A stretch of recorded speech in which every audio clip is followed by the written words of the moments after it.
जय Shivray. Maratha news network मध्ये आपले सहर्ष स्वागत. आपल्याला सर्वांना माहिती आहे, राज्यामध्ये नवीन सरकार आलेलं आहे आणि हे तेच सरकार आलं आहे ज्यांनी सुरुवातीच्या काळामध्ये आरक्षण दिलं होतं. त्यावेळेस देवेंद्र फडणवीस मुख्यमंत्री होते आणि मराठा उपसमितीचे सदस्य म्हणून एकनाथ शिंदे साहेब होते. त्यांना आमचे प्रश्न चांगले माहिती आहे. आम्हाला कल्पना आहे की सरकार आल्याला लगेच त्यांनी निर्णय घ्यावा, काही त्यांना वेळ दिला पाहिजे. परंतु प्रामुख्याने दोन गोष्टींसाठी आज मी आपल्या समोर आलोय.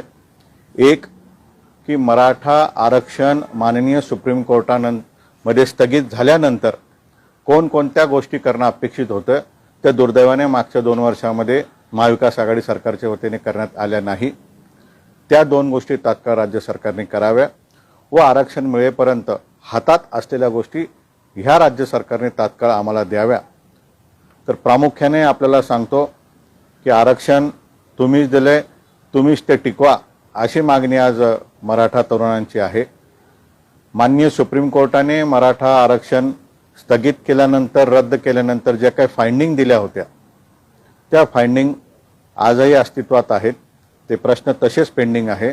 एखादा निर्णय सुप्रीम कोर्ट ज्यावेळेस रद्द करतो तर अशी अपेक्षा असते की जर नव्याने प्रक्रिया सुरू करायची तर त्याच्यासाठी कायदेशीर पावलं उचलली पाहिजे. तर राज्य सरकारच्या वतीने दोन अपेक्षा ज्या आहेत, एक राज्य सरकारने तात्काळ मागास आयोग गठीत करावा किंवा सध्या स्थित असलेल्या मागास आयोगामध्ये एक उपसमिती गठीत करावी. मागच्या काळामध्ये ज्यांनी अहवाल बनवला होता असे 5 तज्ज्ञ सदस्य त्याच्यामध्ये घ्यावे. उपसमितीला संविधानिक दर्जा द्यावा, म्हणजे मूळ जे आयोग आहे ते ओबीसीचा अभ्यास करेल व उपसमिती हा मराठा समाजाचा अभ्यास करेल. विशिष्ट कालमर्यादेमध्ये राज्य सरकारने तो अहवाल स्वीकारावा आणि जर मराठा समाजाचा अहवाल सकारात्मक आला, जो की येणारच आहे, तो अहवाल आल्यानंतर राज्य सरकारसमोर 2 पर्याय असतात. आपण बघितलं की फार दिवसापासून ओबीसी आरक्षण जे काही चर्चेत होतं, सुप्रीम कोर्टाने ज्यावेळेस विविध निर्णयामध्ये 50% मर्यादाचा वारंवार उल्लेख केला, त्या धर्तीवर काही सूचना, काही विनंती आमची राज्य सरकारला आहे.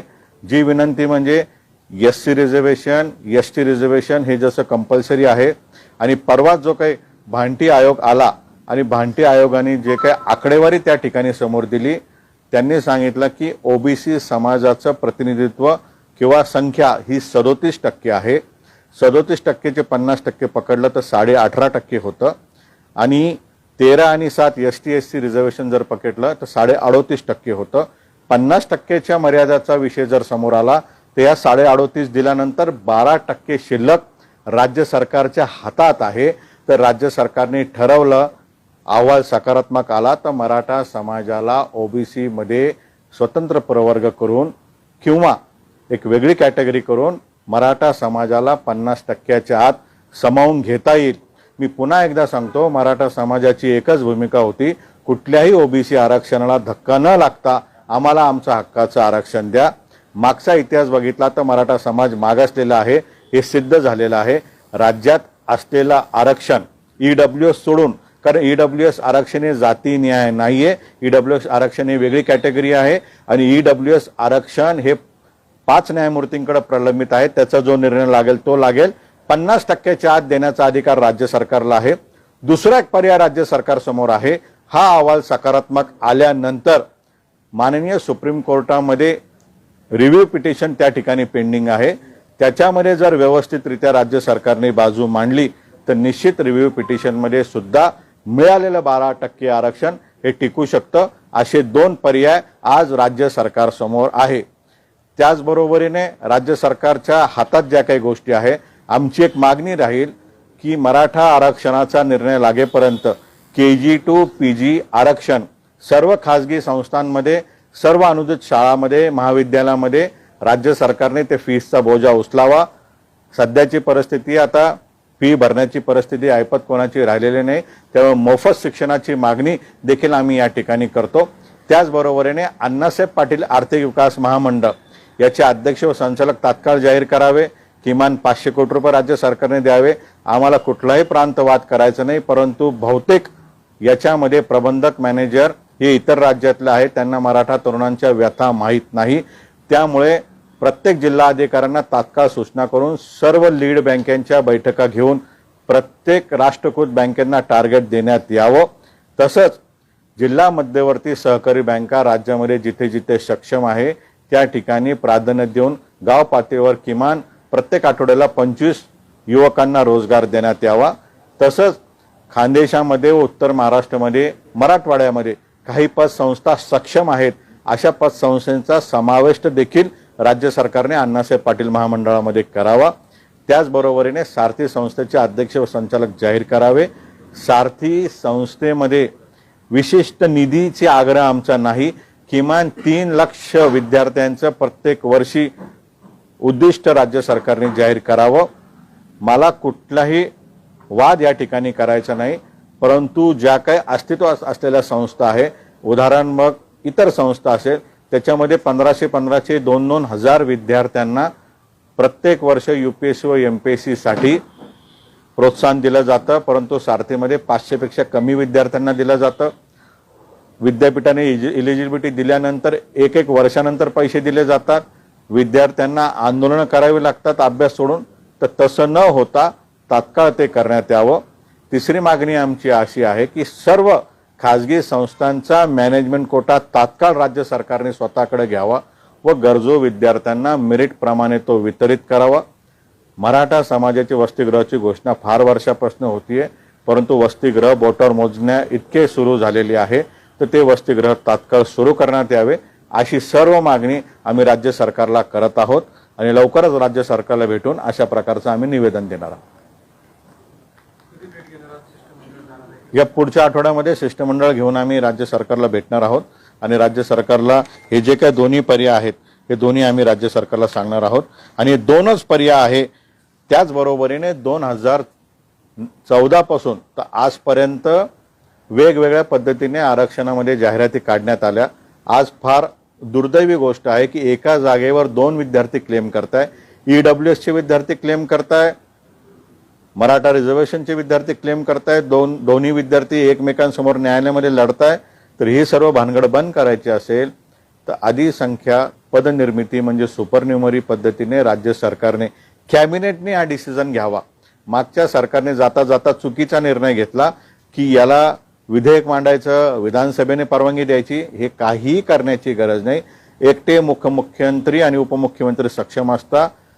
सुपरन्युमरी म्हणजे त्याला कुठलाच क्रायटेरिया नसतो, कुठल्याही कास्टचा क्रायटेरिया नसतो, कुठलाच क्रायटेरिया नसतो। सुपरन्युमरी असलेले पद वाढवायचे आणि कशा पद्धतीने मागच्या काळात वाढवल्या गेले याचे उदाहरण आम्ही सरकारला दिलेलं आहे। त्यामुळे त्यांनी तात्काळ विलंब न करता हे पद त्यांनी वाढवावे। पुढच्या आठवड्यामध्ये आम्ही सर्वजण मिळून ही मागणी सरकारकडे करू। वर्षभरामध्ये या महाविकास आघाडीच्या सरकारमध्ये राष्ट्रवादीचे सरकार होते त्यावेळेस मी या कुठल्या मुद्द्यावर फारसं लक्ष दिलं नाही आणि या संदर्भातली मागणी आज जसं तुम्ही प्रकर्षानं सांगताय की असायची मुद्दे आत्ताच नवं सरकार झाल्यानंतर आणि विशेष म्हणजे फडणवीस हे सत्तेवर आल्यानंतर पुन्हा एकदा आरक्षणाच्या संदर्भात आपल्याला मी कल्पना देऊ इच्छितो की वेळोवेळी वारंवार म्हणजे राष्ट्रवादी काँग्रेसचे राष्ट्रीय अध्यक्ष आदरणीय पवार साहेबांना देखील भेटून अशाच पद्धतीचं आम्ही निवेदन दिलं। खरं तर माझ्यासारख्याला अशी अपेक्षा होती की राष्ट्रवादी काँग्रेस पक्ष, शिवसेना व काँग्रेस एकत्र आल्यानंतर, कारण त्याच्यामध्ये मॅक्झिमम नेते मराठा समाजाचे आहे, मॅक्झिमम नेते मोठे संस्थानिक आहेत। माझा जन्मही झाला नव्हता त्यावेळेसपासून त्यांचे कोर्ट मॅटर चालता आणि विशेषतः हे राज्य सरकार न्यायालयातून आलं होतं, न्यायालयातून ते गेलं। न्यायालयातून आणण्यासाठी जो प्रयत्न महाविकास आघाडीच्या वतीने करण्यात आला होता त्याचा 1% देखील प्रयत्न मराठा आरक्षणासाठी झाला नाही। ही सूर्यप्रकाशा एवढी स्वच्छ गोष्ट आहे। आणि राहिला मागणीचा विषय तर सातत्याने आम्ही मागणी करत होतो, परंतु आमचं दुर्दैव आमचा आवाज त्यांच्यापर्यंत पोहोचत नव्हता। आणि तुम्ही जो प्रश्न विचारला की देवेंद्र फडणवीस साहेब आल्यानंतरच का मागणी, तर मला आठवण करून द्यायची, त्यांनीच आरक्षण दिलं होतं, ते हायकोर्टात टिकलं, ते सुप्रीम कोर्टात टिकलं नाही। ज्यामुळे ज्यांनी दिलं त्याच्याकडे प्लॅनिंग असेल देताना, त्यामुळे जास्त आमचा हक्क आहे म्हणून आम्ही त्यांच्याकडे मागणी करतो। पवार साहेबांना मी 4-5 वेळेस भेटलो, आता परवा देखील भेटून त्यांना सविस्तर निवेदन दिलं। त्यांनाही आग्रह धरला, विनंती केली की सरकार असताना कुठलंही पाऊल उचलण्यात आलं नाही, परंतु आता विरोधी पक्षात का होईना राष्ट्रवादी काँग्रेस पक्षाने मराठा आरक्षणाच्या बाजूने न्यायालयात असेल किंवा न्यायालयाच्या बाहेरचे निर्णय असेल ते घेण्यासाठी प्रयत्न करावा अशी मागणी केलेली आहे. निवेदन दिलेलं आहे, वाट बघतोय त्यांच्या काय निर्णय त्याच्यावर होतो. या सरकारला किती वेळ देत आहे या सगळ्या मागण्यांसाठी आणि त्यानंतर पुढची दिशा काय? हे बघा, वेळ देण्याच्या व्यतिरिक्त ह्या सरकारला प्रश्न माहिती आहे. त्यांच्याकडे विधी तज्ज्ञांची फौज आहे. वेगवेगळे ज्यावेळेस सरकारला गरज पडते विधी तज्ज्ञ सल्ला देतात. त्यांनी तात्काळ करावं. वेळ देण्यापेक्षा हे सर्व निर्णय एका कॅबिनेट मीटिंग पुरतेच मर्यादित आहे. एकाच बैठकीमध्ये त्यांनी उपसमिती किंवा नवीन आयोग नेमावा. अभ्यासासाठी 2 महिन्याचा 15 दिवसाचा कालावधी द्यावा. त्याचबरोबरीने अण्णासाहेब पाटील महामंडळ सारथी 2014 ते आजपर्यंत पदनिर्मिती हे जे काही प्रश्न आहेत मॅनेजमेंटचा कोटा ते एका परिपत्रकामध्ये होऊ शकतो. त्यामुळे वेळ देण्याची गरज नाही. त्यांना माहिती त्यांनी तात्काळ करावं. प्रमुख मागणी आमची एकच आहे की तात्काळ याच्यावर निर्णय घ्यावा, पावलं उचलावी, अभ्यास सुरू करावा, सकारात्मक अहवाल घ्यावा. तो आल्यानंतर 2 पर्याय आहे. आज राज्यामध्ये कुठल्या ओबीसी आरक्षणाला धक्का न लागता जो अहवाल न्यायालयामध्ये सादर केलेला आहे, जे प्रतिज्ञापत्र राज्य सरकारने सादर केलेलं आहे त्याच्यामध्ये 12% आरक्षण राज्य सरकारकडे शिल्लक आहे. म्हणजेच 50%चे मर्यादाचा प्रश्न उपस्थित होत नाही. दुसरा पर्याय, राज्य सरकारने जे आरक्षण दिलं होतं ते सुप्रीम कोर्टामध्ये रिव्ह्यू पिटिशनमध्ये मी स्वतः गेलेलो आहे, सरकार गेलेलं आहे, आमची पिटिशन पेंडिंग आहे. त्याच्यामध्ये राज्य सरकारने मागणी करावी व तिथं माहिती द्यावी. असा अहवाल आलेला आहे. कदाचित कारण सुप्रीम कोर्टाने निर्णय देताना 3 फाउंडिंग दिले होते. मतांतर होतं. काही न्यायमूर्तींचं म्हणणं होतं 50%च्या वर जाता येतं का? हो, नाही. त्याच्यामुळे आता 50%चा आतला मर्यादाचा विषय संपुष्टात येऊ शकतो. दुसरा विषय त्यांनी सांगितला होता, हा अहवाल आहे, या अहवालामधले जे फाइंडिंग आहे ते राज्य सरकार प्रतिज्ञापत्र देऊन त्या ठिकाणी सादर करू शकतात. अशा सर्व गोष्टी आता आहे त्या सरकारने मांडाव्या. आणि आज मागणी करायचं कारण असं आहे, त्यांना आम्ही विनंती करतोय की तुम्ही आलेला आहात. मागचं सरकार न्यायालयातून आलं, न्यायालयातून गेलं. हे सरकार जवळपास न्यायालयातून आल्यासारखंच आहे. त्याच्यामुळे यांना देखील न्यायालय चांगल्या पद्धतीने कळलेलं आहे. न्यायालयात काय काय करावं लागतं, कशी कशी बाजू मांडावी लागते. त्यामुळे त्याचा उपयोग त्यांनी करावा व आम्हाला न्याय द्यावा. आम्ही पालक म्हणून सरकारकडेच जाणार. आता पहिलीच मागणी जी केलेली आहे शासकीय शाळा महाविद्यालयामध्ये मोफत शिक्षण द्यावं. आता सगळे ऍडमिशन झाले, फीस भरलेले आहेत आणि आता निर्णय सरकार घेईल का? आणि हे सरकार हे बघा, आरक्षण हे काही एका दिवसासाठी एका तासापुरत्या नसतं. ते वर्षानुवर्ष चाललेली प्रक्रिया आहे. घटनेने सांगितल्याप्रमाणे किमान ते 10 वर्षासाठी असतं. मग ते वाढवायचं तो संसदेला विधानसभेला अधिकार आहे. राहिला फीसचा प्रश्न, मी तुम्हाला आजही सांगतो की प्रत्येक महाविद्यालयामध्ये शाळेमध्ये प्रत्येक पालकाचे अर्ज आलेले आहे की आम्ही फी भरू शकत नाही. क्षुल्लक रक्कम फक्त पालक भरू शकता आणि त्यांना शिक्षण मिळणं गरजेचं आहे. तर भरलेली फीस परत मिळेल. अडचण काय? आमचं म्हणणं एवढंच आहे की सरकारने पालक म्हणून शिक्षणाची जबाबदारी तात्काळ घ्यावी. देवेंद्र फडणवीस यांच्यावर मागच्या महाविकास सरकार 2.5 वर्षाच्या काळात असा आरोप केला होता की त्यांच्यामुळेच हे मराठा आरक्षण होत नाही, कारण त्यांनी ज्या काही उगीच नावाला कायद्याच्या चौकटीत राहून आम्ही आरक्षण दिलं असं सांगितलं होतं. मग त्यांच्यामुळे झालं नाही आणि आता तुम्ही थेट सांगताय की फडणवीस सरकारनेच त्यावेळेस दिलं होतं, तुम्ही हे करावं. हे बघा, सभागृहामध्ये इतिहासामध्ये पहिल्यांदा मतदान झालं. 100% सदस्यांनी पसंती दिली, अनुमोदन दिलं, पाठिंबा दिला, आरक्षण मिळालं. ते मुंबई हायकोर्टामध्ये टिकलं, ते सुप्रीम कोर्टामध्ये टिकू शकलं नाही. मी स्पष्ट भाषेत सांगतो, राजकारण्यांनी या आरक्षणाकडे राजकीय चष्म्यातून बघितलं. महाविकास आघाडी सरकारला गांभीर्य नव्हतं. त्यांना वाटलं हे जर टिकलं तर त्यांना क्रेडिट जाईल. भारतीय जनता पार्टीला वाटलं हे जर टिकलं तर यांना क्रेडिट जाईल. त्याच्यामध्ये आम्ही भरडलं गेलो. देणारे आज योगायोगाने पुन्हा खुर्चीवर आलेले आहे. देणाऱ्यांना माहिती आहे कशा पद्धतीने दिलं. देणाऱ्यांनी हायकोर्टात देखील टिकवलं, त्यांचे आभार. परंतु सुप्रीम कोर्टामध्ये हे टिकवावं किंवा नव्याने 50%च्या आत द्यावं, हे दोन्ही पर्याय सरकारसमोर आहेत.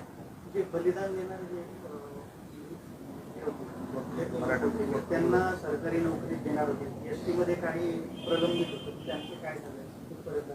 आम्ही सातत्याने पाठपुरावा करतोय. त्याच्यामध्ये फार बोटावर मोजण्या इतक्या लोकांनाच एसटी महामंडळामध्ये नोकऱ्या मिळाल्या आणि आपण बघितलं एसटी महामंडळाचं किती भयानक आंदोलन झालं.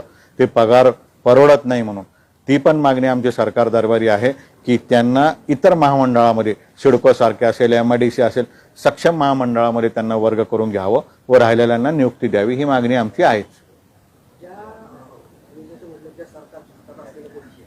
त्याच्यासाठी तुम्ही काही टाइम बाउंड ठेवलेला किंवा महिन्याभरात तुम्ही करा किंवा पुढची दिशा आपली काय आहे? हे बघा, आमचं काय म्हणणं आहे की सरकार आता अस्तित्वात आलेलं आहे. तुमच्या माध्यमातून आम्ही माहिती घेतो, कळते की ते लवकर कॅबिनेट मंत्री त्यांचं मंत्रिमंडळाचा विस्तार होणार आहे. आमचं सरकारला म्हणणं एवढं राहील की जे निर्णय तुम्ही काही काल परवा निर्णय रद्द करताय, काही नवीन निर्णय घेताय, विधानसभेत सांगताय आम्ही जुने निर्णय रद्द करणार नाही, हे सर्व जे काही चाललं यामध्येच मराठा समाजाला आपण प्राधान्याने घ्यावं. ओबीसी रिझर्वेशनचा निर्णय, मराठा आरक्षणाचा निर्णय हे फार ज्वलंत विषय आहेत. प्रत्येकजण पाठपुरावा करताय, तर सरकारने येणाऱ्या पहिल्या कॅबिनेटमध्ये विस्तार झाला याच्यामध्ये निर्णय घ्यावा अशी आमची मागणी आहे. ज्याप्रमाणे ओबीसी आरक्षण किताबावर सर्व आमच्यातले लोक जे काही तडफड करतात राजकीय आरक्षण, त्या प्रमाणात मराठा समाजातील नेते मंडळी सर्वाधिक सर्व राजकीय पक्ष असतानाही का होत नाही? हे बघा, याच्यामध्ये स्पष्ट बोलायचं ठरलं तर मराठा नेत्यांनी मराठा तरुणांना गृहीत धरलेलं आहे. त्यांचा गैरसमज आहे की हे आपल्या पुढे जाऊ शकत नाही, यांना पर्यायाने आपल्यालाच मतदान करता, त्यामुळे त्यांच्या समोर मतदानाची तुलनामध्ये आमची शून्य लायकी आहे असं त्यांचं मत आहे. आणि परंतु त्यांना वेळेमध्ये येणाऱ्या काळामध्ये महत्त्व कळेल की मराठा तरुणांनी अनेक वेळास क्रांती केलेली आहे आणि ती क्रांती पुन्हा होईल. दुसरा प्रश्न याच्यामध्ये असा आहे की मॅक्झिमम संस्थानिक, मी तर स्पष्ट सांगेल की आपण मागच्या 50 वर्षाचं मंत्रिमंडळ बघितलं, आजोबा मुलगा नातू, मग मुलगा नातू, मग आता नातू मंत्री. तुम्ही विधानसभेचं जर फलक बघितलं, त्याच कुटुंबाच्या अवतीभोवती सत्ता फिरलेली आहे, त्याच कुटुंबाचे आजोबा मंत्री होते, त्याच कुटुंबाचा मुलगा मंत्री आहे आणि त्याच कुटुंबाचा नातू मंत्री आहे. हेच मराठा समाजाचं दुर्दैव आहे. परंतु आज आमच्या समोर राजकारणापेक्षा शिक्षण, आर्थिक क्रांतीला प्राधान्य आहे. हे आम्ही मिळू आणि नंतर तिकडे बघू. 6 वर्षापूर्वी जे मोर्चे काढले त्या मोर्चाची पुन्हा गरज वाटते का? तसं काढायचा विचार आहे का? हे बघा, मोर्चे हे माझ्या भगिनीवर अत्याचार झाला होता कोपर्डीमध्ये, त्याच्यातही आम्ही अजून न्याय मिळू शकलो नाही. त्याला निषेध म्हणून वृत्ती ठेचण्यासाठी हे मोर्चे होते. दुर्दैवाने आपण बघितलं की महिला संरक्षणाचा प्रश्नही आज तसाच टांगणीवर आहे. मोर्चे हे काय हाऊस म्हणून काढण्यात आले नव्हते, मोर्चे भावना व्यक्त करण्यासाठी केले होते. परंतु मोर्चे काढून आणि पुन्हा लोकांना रस्त्यावर आणून त्यांना वेठीस धरण्यामध्ये काहीच आउटकम नाहीये.